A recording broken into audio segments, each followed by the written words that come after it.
Welcome everybody here in this European Parliament building on a memorable day, because today the European Parliament has adopted a resolution about an LGBTIQ freedom site. The whole of the Union will be freedom site for people who are LGBTIQ.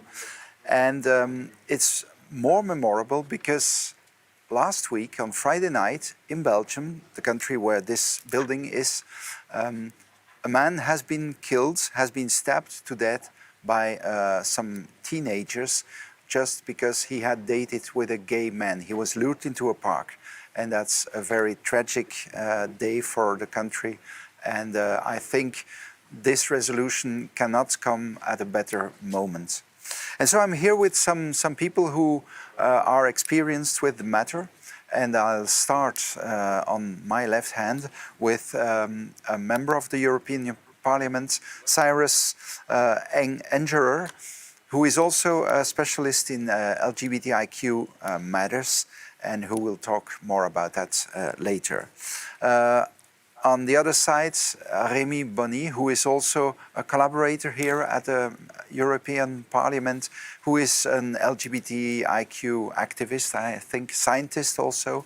And then an artist, Jawad Alul, who is, those are two Belgians, who is also LGBTIQ member of the community, but who is an artist who expresses himself and expresses all the things about the question. But I think we must start with a kind of video message from someone who could not be here because she had to be in the Belgian Parliament now at this time. She's a former member of the European Parliament, the Greens.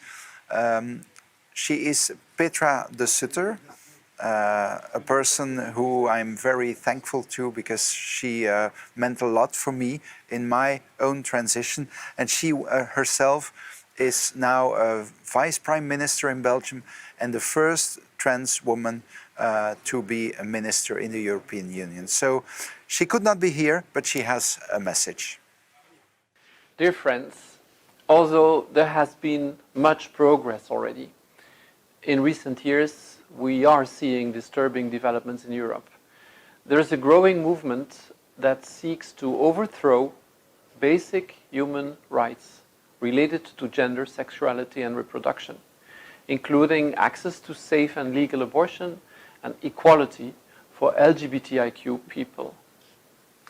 Today we want to make clear that there is no place for hate in Europe, and that every person has the right to be who they are and love whom they love. I speak to you as a minister in the Belgian government. Belgium is ranked second highest on the rainbow map, which measures European countries on their LGBTIQ equality laws and policies. But over the weekend, a terrible thing has happened in my country. A gay man who went to answer an invitation to meet up with another man was instead met and attacked by a group of young men who brutally beat him and left him for dead. This horrible act is an extreme example that shows there is still a long way to go to achieve true equality, even in Belgium. It shows there's a lot of work to do in our parliaments, on our streets, and in our minds. We need to condemn discrimination in the strongest way and make sure that everybody in the EU can be themselves and love whom they love at any time without feeling unsafe or unwanted. Today should mark the start of renewed efforts to achieve this equality in Europe. As a former member of the European Parliament, I fully support the LGBTIQ Intergroup's initiative declaring the EU to be an LGBTIQ freedom zone. This resolution is a signal to everybody that the European Parliament stands shoulder to shoulder with all LGBTIQ people in Europe, wherever they may live. So let us all commit ourselves to making Europe an LGBTIQ freedom zone together. My love goes to all of you. Thank you. Thank you, Petra. And before I give the floor to the people of the members of the panel here, I would like to introduce you to two people who will join us by Skype. The first one is also a Belgian, Lucas Dant, who is the director of an awarded movie, Girl, about a young girl trapped in a man's body and who wants to become a ballerina. He himself received the Caméra d'Or, the Golden Camera, at the Cannes Festival. The film was awarded the prize at Un Certain Regard from another angle, a part of that festival. And he's also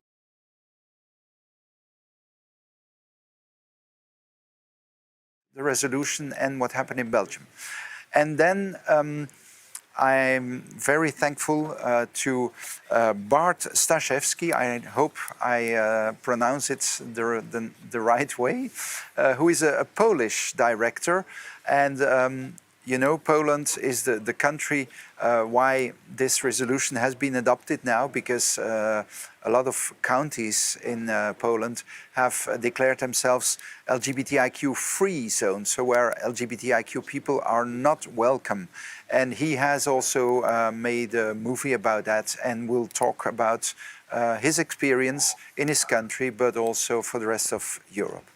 But now I think I have to give the floor about the resolution that was adopted to Mr. Cyrus Engerer. So first, why was this necessary for the European Parliament to do this today? What we have experienced during the past 2 years, where we have seen a number of municipalities in Poland declare themselves one after another that they are going to be free from the LGBTI ideology, is something shocking. Something shocking not because it is done in these years, today, when we have advanced so much as a community in favor of equality, but it is shocking because there is a member state of the European Union. There was one member state of the European Union, now there are two, and this keeps on mushrooming. Once you see someone who goes in this direction, then this continues to grow. We have seen this in the past, in the horrible past of Europe, and we do not want that to happen again. And today we're living in a European Union in which 30% of Poland is not accessible to people to be free who they are when they are LGBTIQ. So it was very important for us as a European Parliament to make this very strong resolution today, a resolution which is very symbolic. I hope that we move now from symbolisms to actual action and legislation in order to see equality be stronger all across the European Union. I was shocked last week as well when I received, all of us here in the European Parliament, we received an email from a Prime Minister of the European Union, Prime Minister Viktor Orban from Hungary, who described us, LGBTIQ people, as lunatics. He said that basically we are lunatics and that we should not have a place in the European Union, and he wants to detach himself from it.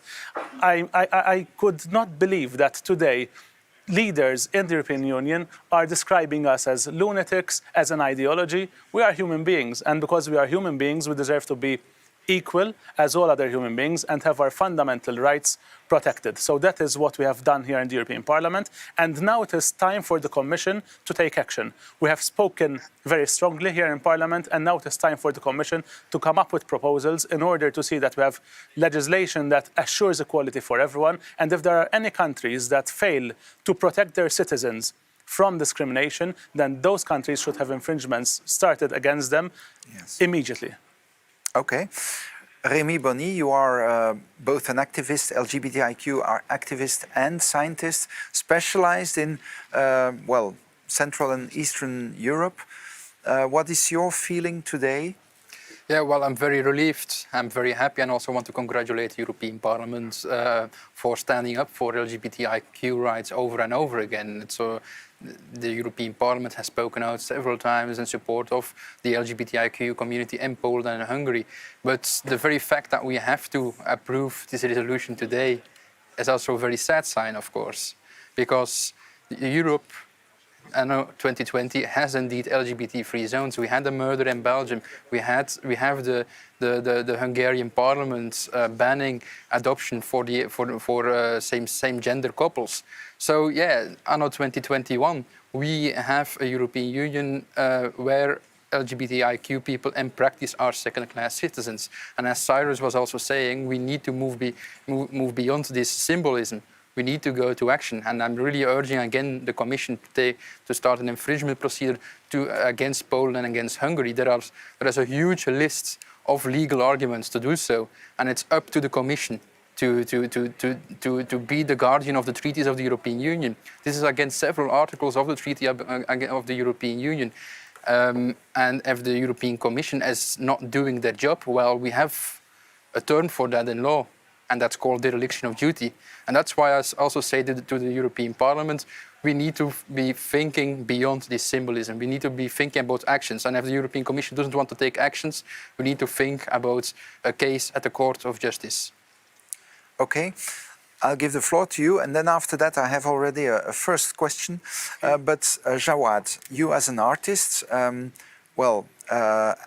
you familiar with Eastern Europe and what happens there? I am familiar with Eastern Europe, but I think also seeing what happened in Belgium, of course, we don't have to look that far. And also what happened today, it's, as you said, it's a good symbol, but we have to watch out that we don't do window dressing. What we also saw here in Belgium as well, we think we are accepted, but I think a lot of people tolerate LGBT people. And tolerance is something very tricky because you can allow other people, but it means you don't understand them or you have a judgment over them. And often when that is not being taken care of, if your surrounding is also actually motivating your judgment into bad behavior, it turns into hate and it turns into killing someone. So I think it's very important that the arts are also a very good tool to educate people. So culture is really very important. Unfortunately, in these times, it's hard to do culture, but it's really important because I think artists have the capacity to translate the world and to observe the world and hopefully connect people, because this is really a matter of people that are disconnected. Conservatives, progress, people that are just... The polarity that we are in now is so extreme. And of course, you can ban countries out of the European Union, but I think we have to keep the conversation going and keep learning from each other, because this is something very important, because someone died. Yes. Okay, thank you. I read the question, and I think it's a question for somebody who's not... who's there anymore. It's a question about what to do with Poland, and I think Bart is perhaps the person who could answer it. A question from an Irish journalist, Shamim Malekmian, who writes for Hot Press, and his question is: how is the EU going to give meaning to the declaration in a country like Poland? What can be done for the negotiations on the EU's horizontal directive on non-discrimination to reach a conclusion and move forward to the next stage, because other national legal measures seems to have failed to protect LGBTIQ people in some countries. So Bart. Yes, I think that first we need to condemn what is happening in Poland, and it happened. We should have underlined told that LGBT reasons are humanity reasons. We had the resolution that maybe people forget, the 2019 resolution that happened in the last year that was condemning the LGBT reasons, and nothing happened. So as the previous guest told, we need real actions. What can be done, of course, is the money for the project that promote the LGBT things, the topics that are important, the anti-discrimination rule that should be introduced in Poland. I think that it's really important to do something about what is happening here, because if we will forget or close eyes about what is happening here, then I will think that this is the very straight way to Polexit. If the European Union will lose Poland, I think it will be the beginning of the end of the European Union. So such a horrible zones that are in Poland, the LGBT free zone, should never happen. And now if they are, because they are, under the politics of the Polish government, it should meet with the hard response from the European Commission, and that's why I think that this resolution is good enough. But now we wait for the European Commission to act. Okay, and now I'll ask a question to Lucas Dons. Hello, Lucas. Well, you have traveled the world around with the movie Girl. Jawad just said that art can connect people. Is it possible that, for example, movies like your movie Girl can connect people who are so far away from each other, like, well, conservative people in Poland, in other countries, in our own country, and more progressive people? Well, I surely want to believe in it, because that is, I think, one of the main reasons that I make cinema. I make cinema because I believe in the power of empathy. And when I met Nora, a young trans woman, and her family who supports her and who was there for her, I immediately knew that it's a story that I wanted to bring into the world, in the hope that by showing her story to an audience as big as possible, that it would generate empathy. And I mean, we've presented the film also in Poland. We've had an audience for it, and the reactions to it have been mixed. But of course, the most beautiful reactions are when you have people who come up to you after the film and say that they were able to put themselves in the shoes of the main character. And so I do believe that art can connect, and I fully support that statement.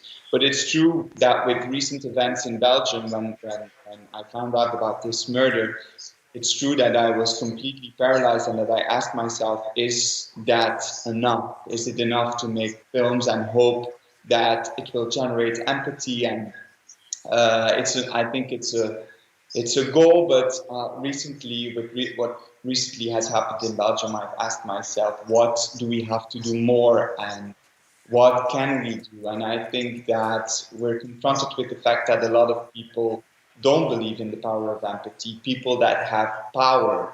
And so I think we have to resist those people who want to polarize, who want to divide rather than connect. So I think I believe in the power of art, and that's why I am a filmmaker, and that's why I do what I do.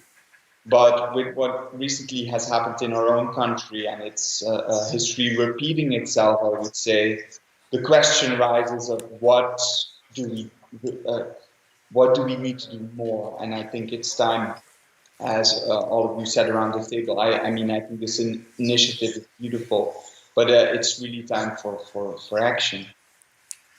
Well, I'd like to ask indeed the people around the table. You spoke about the Commission, I think also the member states. Is it enough to conquer the hearts and minds of the people, to convince politicians to move things? Yeah, if I can, obviously not. We see already for years that there is progress. If we look to the opinion polls in Poland and in Hungary, we see progress in the acceptance of LGBTIQ people and society. But still, the politicians in this country actually become more homophobic, become more transphobic. So yeah, there is obviously something going on more beyond that, and that's basically the idea that the LGBTIQ people are being scapegoated, not because they hate LGBTIQ people, but because they want to establish an autocracy, a dictatorship. And that's what we see in Poland and Hungary at the moment. Yes. Yeah, that's one thing for sure. But then apart from that, we're speaking about Poland and Hungary, and I think that they are the extreme cases of discrimination, of non-equal treatment towards people from the LGBTIQ community. But as we have seen last weekend here in Belgium, and we see this throughout each and every member state of the European Union, we can have the best of laws, we can have the best of treaties, but then if we do not convince people out there that it is not right to hate hate, that love should conquer everything, that it is not right to discriminate, then we will remain in the place that we are today. For instance, today something strange happened to me. I come from a country which I was happy to hear Petra say that Belgium is number 2 when it comes to the rainbow map. I come from the number 1 country at the moment because we managed to change our country from 0 to hero. And although Belgium and Malta are maybe the best examples when it comes to LGBTIQ rights, we still have unsafe experiences in our countries, in our everyday daily lives. For instance, today, something happened to me. Myself and my assistant went outside here to take a picture with a rainbow flag in front of the European Parliament. And as we were going to do this, a group of young people who enjoy the streets of Brussels and skateboard, etc., passed right next to us and saw us with the rainbow flags, and we were insulted because we were holding a rainbow flag when we were safe because we were in the perimeter of the European Parliament. But if this was at night, maybe somewhere in some dark alley in Brussels or in Valletta, my capital city, that would have been a frightening experience for a person or 2 people who are together, and sometimes you feel like you cannot be who you are, even in our most progressive and advanced societies. Then the security guard came and told me, like, is everything okay? You should remove the flag. And I'm like, no, I should not remove the flag. I will hold my flag because I am proud of who I am, and I should be proud of who I am wherever I am in the European Union. Yes. And this is what we're working on. We can have laws, we can have legislation that are strong, but we need to work hard to convince people to change mentalities. The arts undoubtedly are a very important part in that, but it is our job as well to speak out, to be leaders when it comes to these issues. Because when we have prime ministers, leaders speak in favor of people who are different to maybe what people are used to the norm, then it is then that we start accepting differences between us. I think that's the biggest problem, because also here in Belgium we have politicians who normally have to be an example, lead by example, who go on Twitter and say the meanest things because they don't understand the entire rainbow. I like gay people, but I only like gay people if they are this kind of gay people. But if they are gay people and they wear lingerie, no, I don't need those because that's for me too strange. So also these things are being said in a country like Belgium. And Belgium is also very complicated because we have Flanders and Wallonie. And in Flanders, we do have a right-winged party that is really not LGBT friendly. And our society is filled with so many layers of socioeconomic backgrounds. And if politics on top of that is going to divide those people and even put Muslim, for example, against also LGBTs, look, these are the people you have to be afraid of. No. Work on your own matter before you start pointing to other communities, actually, because in Flanders, we still have a long way to go. I feel safe when I walk on the streets because that's my personality, but I have a lot of friends of mine that do not feel safe. And that's the most important thing. It's not even about gay rights, it's about safety. I think people should be allowed to feel safe. Yes. Okay, well, I think we'll have to change the table here. We will make it also more gender balanced because now I will invite 2 female members of parliament. And while I'm doing that, I would like to ask again to Bart what he sees and what he thinks is possible to move things in his country, because like Remy said, people are LGBT friendly, but the politicians become more radical. So what can we do? I mean, the first thing is solidarity. We need to remember that we are not alone. And this is what is helping me in this battle. This resolution that came today was also standing for the LGBT activists in Poland, for the activists who created a virtual map of Poland, of the LGBT free zone, for me, myself, for my photographic project, because we are under the target for the right-wing government and right-wing NGOs. And it's so much important that not only activists, but also citizens, the LGBT people, are feeling that they can count on their own government, or at least at the European Union. So it's slowly developing in a way that we have these different protests that are happening right now in Poland for women's rights, for LGBT rights, and it's slowly changing the attitude.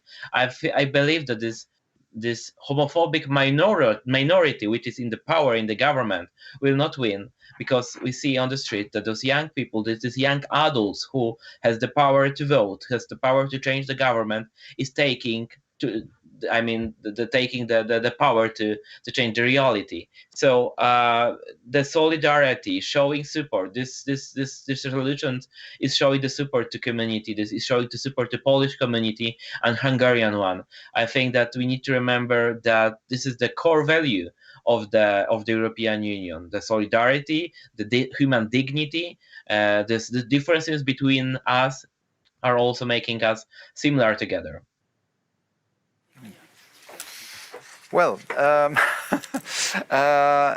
thank you, Bart. I'd like to ask a question, just a short question to Lucas before we move to the two ladies here.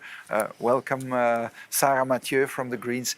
Welcome, Hilde Fautmans from the Renew Europe fraction, Belgian Flemish Liberal.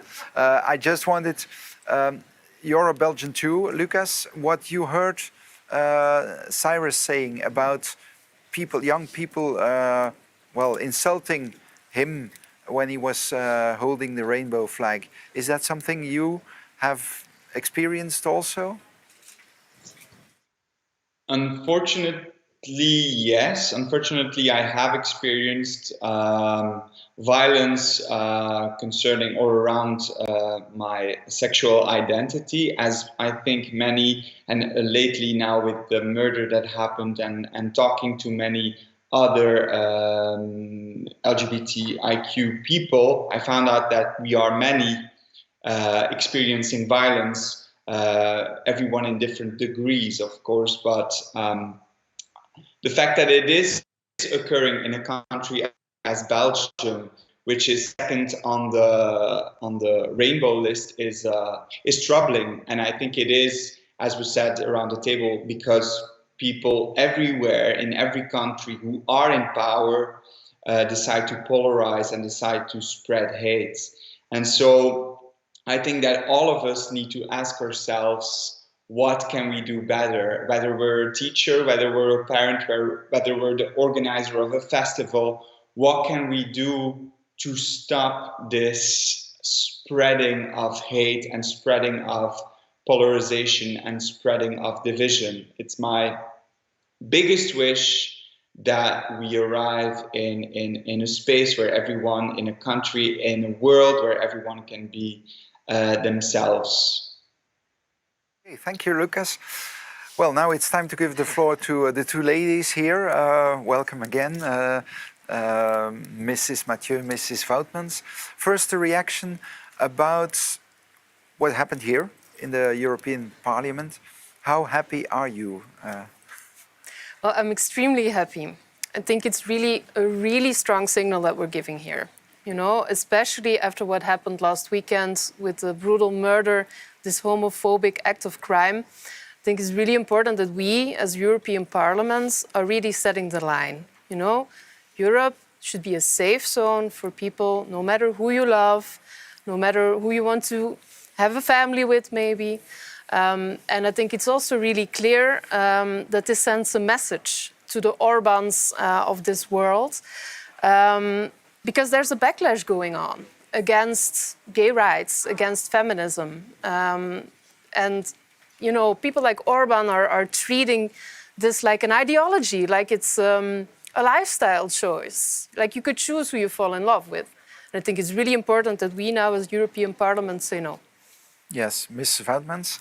Yeah, I agree completely. Yeah, I think it's a very important signal that we gave today. Although I must say that I hope that it was voted with more votes.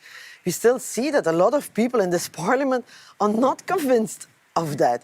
I'm really one, and I think together we really are very much in favor of the LGBTI freedom zones. But it's incredible that even here in this parliament, people who are elected are voted against. 149 voted against. For me, it worries me. Also, when I listen to the debate, then it worries me. I think we still do have to do more. That's also what I heard in the debate here on the table. We have to do more. Because this resolution is a very important signal. Very, very important. I'm very happy. But it's a non-binding text. Yes. I would prefer to have legislation. I would prefer that we can punish those who don't respect human rights. Because for me, it's a debate about human rights. That's for me really very clear for me. If you don't respect, if you don't treat LGBTIs come other people, it's a fundamental right. It's the right to love who you want to love. It's the right to fall in love with somebody of the same sex. It's the right to change your sex even. I mean, I was one of those people in Belgium who made the first law for transsexuals a long time ago. It was the time when the animals could still speak, I must say. But it's important. And so I really do, but it's not a competence of Europe, but I dream of the moment that we can vote a law here, that we say, yeah, homos and lesbians, they can marry all over Europe. And it's accepted all over Europe. It's not a competence. No. But maybe with the conference on the future of Europe, maybe the citizens, the young citizens, can push Europe forward in that direction. Is that realistic in the next years? It's my dream. Hey, it's important to dream. Yeah. I completely agree. But, well, as long as that's not the case, it's not that we can't do anything, you know? No. And what I'm really disappointed about, honestly, and okay, we are European politicians, but that doesn't mean that we can't talk about the national level. You know, it's this murder happens, and it's 8 years ago, actually, that the first really homophobic murder that was declared as such happened in our country, Izanjarfi. And at that point, everyone was also really shocked, and they said, you know what, we need a national action plan against homophobia. We're still waiting for the action plan. And indeed, like Hilde said, we need stronger punishments for those who commit these kind of crimes, really with a homophobic tend to it, you know? This is not just violence. This is even worse. Yes. These are people that actually trapped someone because of his sexual orientation and killed him for it. And that is completely unacceptable. And Yes. what is more, I think we also have to look at the local level. We are here, European. You talk about national level. Well, I'm also an elder woman. And I'm an elder woman of education. And what I did, I've been that for several years, and I'm really introduced in all the schools, but really primary schools, children of 4 or 5 years, where the teacher is still reading in the books in front of them. I introduced books where you see pictures of lesbians, where you see pictures of parents who are gay, because I really count on the children to teach their parents. We have to teach the children, because I think punishment, we need stronger punishment, but prevention is better. I lost somebody of my family who killed himself because he was gay. Then you understand that I look at the figures. We see a lot of people who kill themselves because they're homosexual, because they're lesbian. This is not acceptable. This is even, look at me, I tremble. I mean, we have to do more to prevent those kind of action with the children. So for me, education in the school, education with young people coming together, more working with them is so crucial, because I count on the young people to teach the parents. Yes. I have a question here about, I think, the contradiction with the resolution that was adopted today to make the EU an LGBTIQ freedom zone, while there are still counties, parts of Poland, who are LGBTIQ free. Is it possible to match both things? Well, no, of course it's not possible to match those things, and it's very clear that both are connected. Yes. You know, it's because so many of us here in the EP find it completely unacceptable what's going on in Poland and in Hungary, as was said, that we want to be very clear on what our red line is. And I mean, that backlash, it's frightening what's going on. I mean, people there was this apartment that was put on fire just because there was an LGBTIQ flag on it. You have people in the streets that are being attacked. As long as we as European leaders don't put our foot down and say, you know what, these are fundamental rights. You know, we don't want anyone to feel unsafe because of who they love, then this is going to continue to happen. So it's really clear that it's not just about the declaration. It's really also about taking action to those that are doing that. And then maybe, Sarah, we can look at the Commission. Maybe we can look at the Commission that they start a procedure against Poland to take back the money. How can you receive money from Europe if you don't obey fundamental European values? Yes. It's not possible. Let's ask Bart.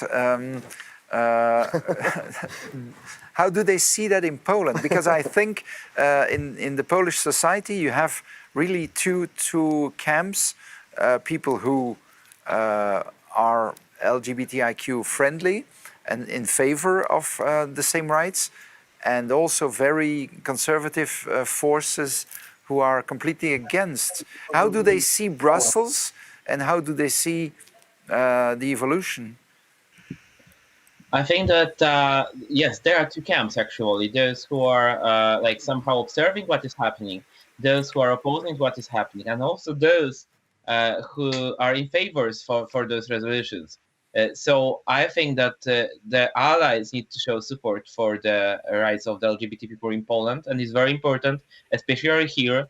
And according to what you told about the funds, and I as a pool, I believe that the funds that are from the European Bank, if we could say so, should be never going to the things that are homophobic or transphobic. Is the breaking the idea of the European Union, the fundament of the European Union. So if you are disagreeing about those base values, so how you can take the funds? It's not, a commercial bank that you get the money for whatever you want. It's not working like this. It should never work like this. And the good example of it is the Norway, which cut the funds for the LGBT free zones like directly. And it took like months before they done it. It wasn't like a big debate in Norway. The Foreign Ministry of Foreign Affairs, she went out and she told no money for the LGBT free zones, just for the NGOs who are over there. They can get it, but not municipalities, not the politicians. And it's bold and it's necessary. We need both politicians. We need necessary actions to save the European Union, because we are not telling just about Poland. We are telling about the future of the European Union. Yes. I see both ladies agree. I see also that I still have some few minutes, so I'd like to ask to Lucas, as a Belgian, about specifically the events of last Friday that shocked Belgium. The young man, 41 years old, who was murdered. I think that could be, I don't know, that could be perhaps also some stuff for I don't know, a movie, perhaps not, documentary, I don't know, or something to fight this phenomenon?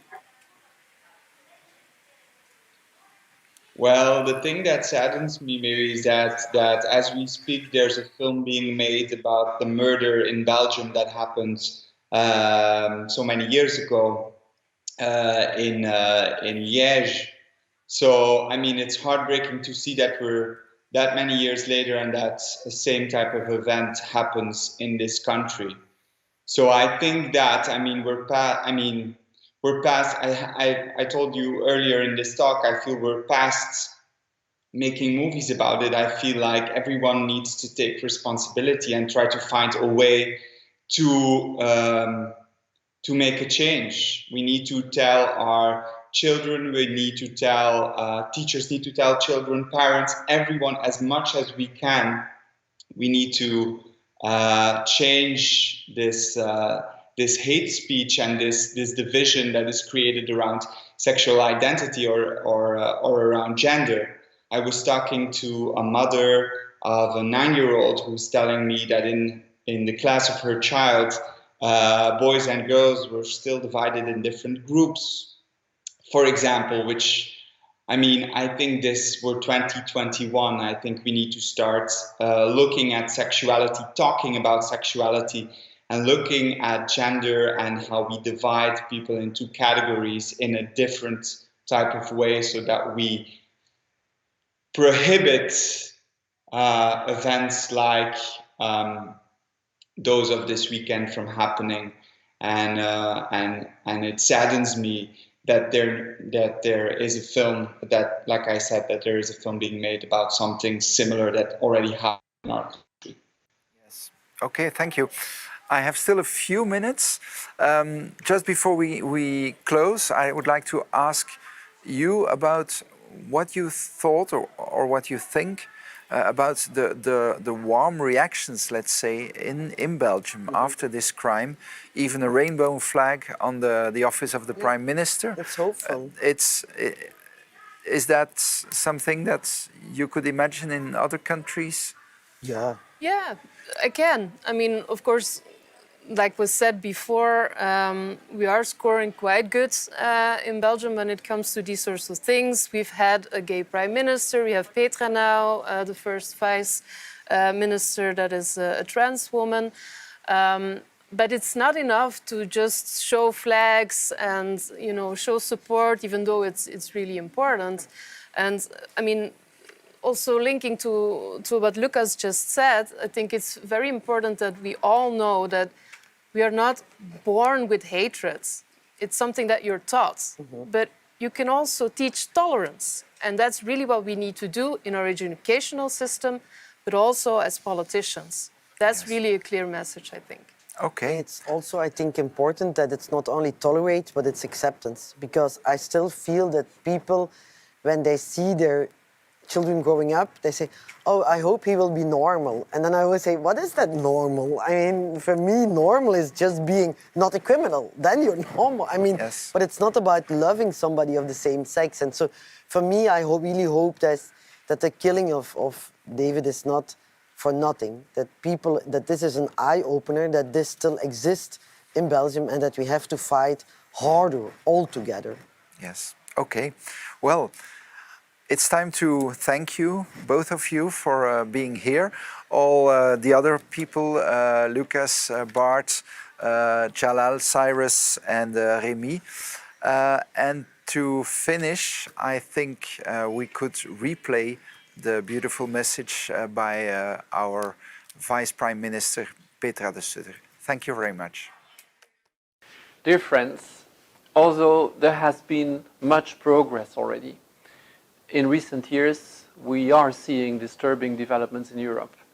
There is a growing movement that seeks to overthrow basic human rights related to gender, sexuality, and reproduction, including access to safe and legal abortion and equality for LGBTIQ people. Today, we want to make clear that there is no place for hate in Europe, and that every person has the right to be who they are and love whom they love. I speak to you as a minister in the Belgian government. Belgium is ranked second highest on the rainbow map, which measures European countries on their LGBTIQ equality laws and policies. But over the weekend, a terrible thing has happened in my country. A gay man who went to answer an invitation to meet up with another man was instead met and attacked by a group of young men who brutally beat him and left him for dead. This horrible act is an extreme example that shows there is still a long way to go to achieve true equality, even in Belgium. It shows there's a lot of work to do in our parliaments, on our streets, and in our minds. We need to condemn discrimination in the strongest way and make sure that everybody in the EU can be themselves and love whom they love at any time without feeling unsafe or unwanted. Today should mark the start of renewed efforts to achieve this equality in Europe. As a former member of the European Parliament, I fully support the LGBTIQ intergroup's initiative declaring the EU to be an LGBTIQ freedom zone. This resolution is a signal to everybody that the European Parliament stands shoulder to shoulder with all LGBTIQ people in Europe, wherever they may live. So let us all commit ourselves to making Europe an LGBTIQ freedom zone together. My love goes to all of you. Thank you.